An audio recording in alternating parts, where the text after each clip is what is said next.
Hey everyone, welcome back to my channel. If you're new here, welcome. My name is Michaela. So for today's video, I was going to show you how we did our wedding announcements. And if you don't know what's going on right here, don't worry about it. I'll be sure to explain everything and I'll show you how I got from this to this. So let's just jump right into it. Okay, so here are the first two envelopes that we ordered, as well as the paper that we printed our announcements on. Everything you see here is from an Etsy shop called Parwana Paper. All of this paper is handmade and it's made out of the cotton rag material. I absolutely fell in love with these colors, as well as like the deckled edge. Everything about these envelopes and this paper, I had to have it. That's why we got them. So we got this burgundy color as well as this emerald green color, and then everything is 5x7. Well, I guess technically the paper is 5x7, and then the envelopes are A7, which is what is that, 5.25 by 7.25. Anyway, it's everything to fit a 5x7 invitation. So the third envelope we got is this blue one here. It's from a company called Indian Cotton Paper Company. I'll be sure to link all of the Etsy shops where I got everything down below. This envelope is also made out of cotton, and the biggest difference between this one and the other two is this like pointed edge here. I just am so in love with all of these colors. All of this just excites me. These are also an A7 size, so it fits the 5x7 paper from the other company as well.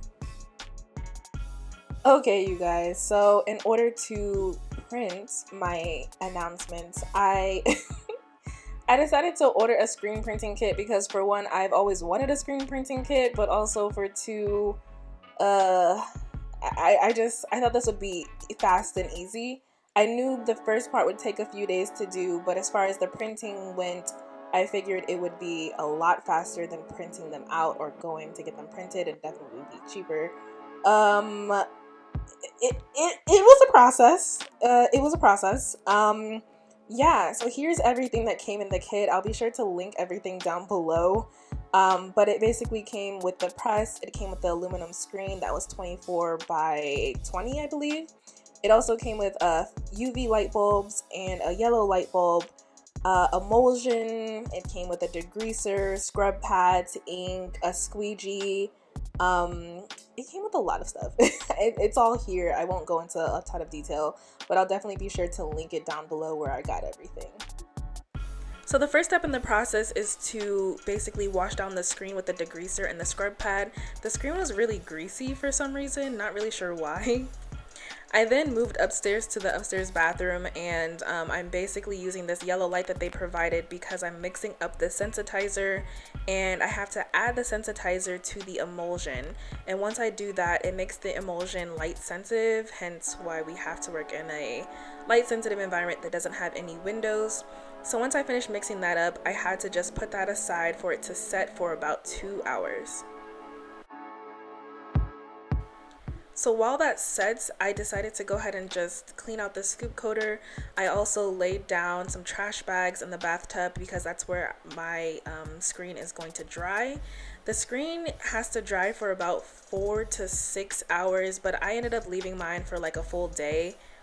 And the reason why I'm laying down all these trash bags and paper towels is because the emulsion can actually stain, so just didn't want that to happen. Okay, so it's been about 2 hours and now it's time to coat the screen. I'm pouring in the emulsion into the scoop coater, and then I'm just going to coat a light coat on both sides of the screen, and then I'm going to just set that in the bathtub to dry. So for the next step in the process, I took the designs that I created in Adobe Illustrator and I had to print them out on the transparent sheet that they provided in the package. So once that was done, I went upstairs and grabbed the screen and I transported it in a trash bag just to make sure that no light got in. I'm just laying down the design on the screen right now, and then once I laid that down and taped that, I basically turned the UV light on, and that's what's going to burn the design into the screen. After that sits for about 10 to 12 minutes, I then had to wash out the screen, and essentially what is supposed to happen is that your design is supposed to wash away, so that when you go to put the ink in it, the ink will go through the negative spaces in the screen to print onto your paper. Yeah, let's just say that didn't happen. As you can see from this clip, I'm basically using the emulsion remover to remove the emulsion from my screen because I did not do it right. I had to do this all over again, and here is the new screen that I used. I found a smaller screen at Michael's, which was a lot easier to work with, and I ended up getting a different lamp. I called my friend who does screen printing, and he was giving me tons of tips. I used a different lamp, and it came out better. It came out better, but man, this was a process. Okay, so after a few days, we are finally ready to start putting the press together and start printing some invitations. Boy, you guys, we are getting there. I promise we are getting there. Man, this was a process, but it was a lot of fun. And yeah, now that everything's set up, I'll be happy and, you know, ready to go with future projects.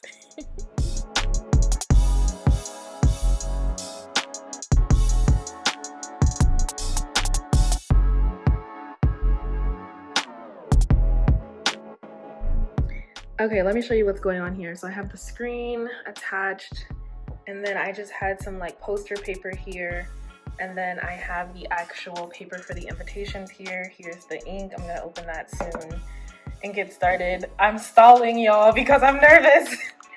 But okay, we're just gonna get started. I have my instructions here. I have the video going there. Let's just go. Let's just get started. Okay, finally getting started. I'm adding the ink to the screen, and I'm going to go ahead and flood the screen and then kind of make a template of where I'm going to place my paper. And I'm actually using the squeegee that I got from Michael's that came with the screen. It's actually pretty bad, so I ended up switching to the squeegee that came in the screen printing kit. And you'll notice that I'm only printing one of the designs. It's because the other design did not wash out correctly. So yeah, that's where we are. Okay, so here's a look at our first announcement design, and it says, Alex and Michaela, together with their families, invite you down the rabbit hole to view their Wonderland wedding. No need to worry about being late to this very important date. A package and a video will come to you after Alex and Michaela say I do. So basically, we are not having a traditional wedding due to COVID. We're only inviting immediate family, and so everyone who would have been a guest at our wedding is going to get our wedding video as well as a package of goodies after we have our wedding. Here's a look at the second announcement design. As you can tell, I'm super indecisive, hence the 3 different color envelopes. I also have 2 different invitation designs. It has the same language on it, but just a different look.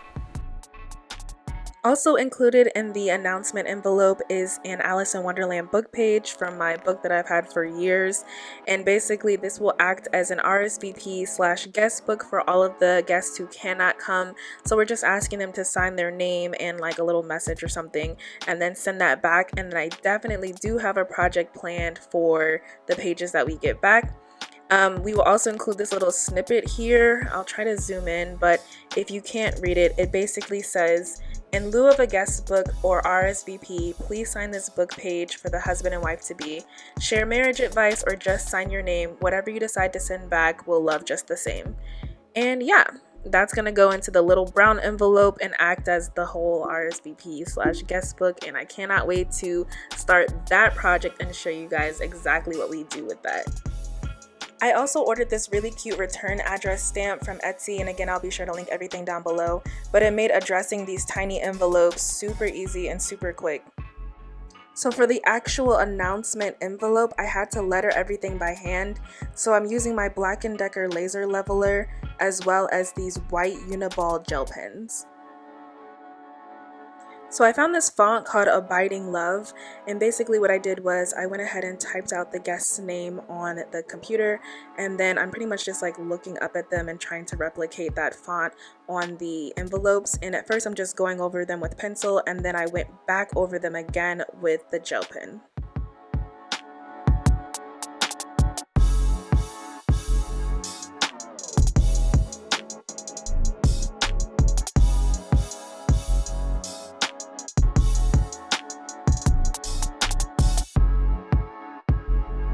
So once all of the envelopes were lettered, all of the announcements printed, and all of the book pages cut, I pretty much just started assembling each of the announcements. And I also had to hand letter the return address on the back of each envelope, just because the black ink for the return stamp was just too dark for these envelopes.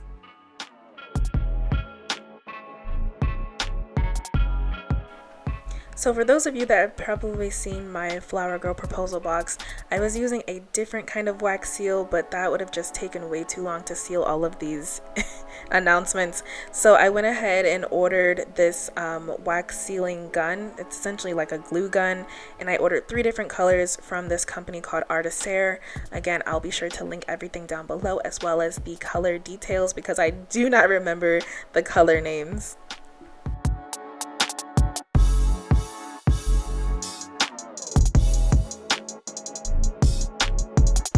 So initially I wanted to keep the green with the green, the blue with the blue, and the red with the red as far as the wax goes, but you'll see here that the green and the blue started mixing, and I actually kind of like that. And then later on you'll also see that the blue and the red start to mix.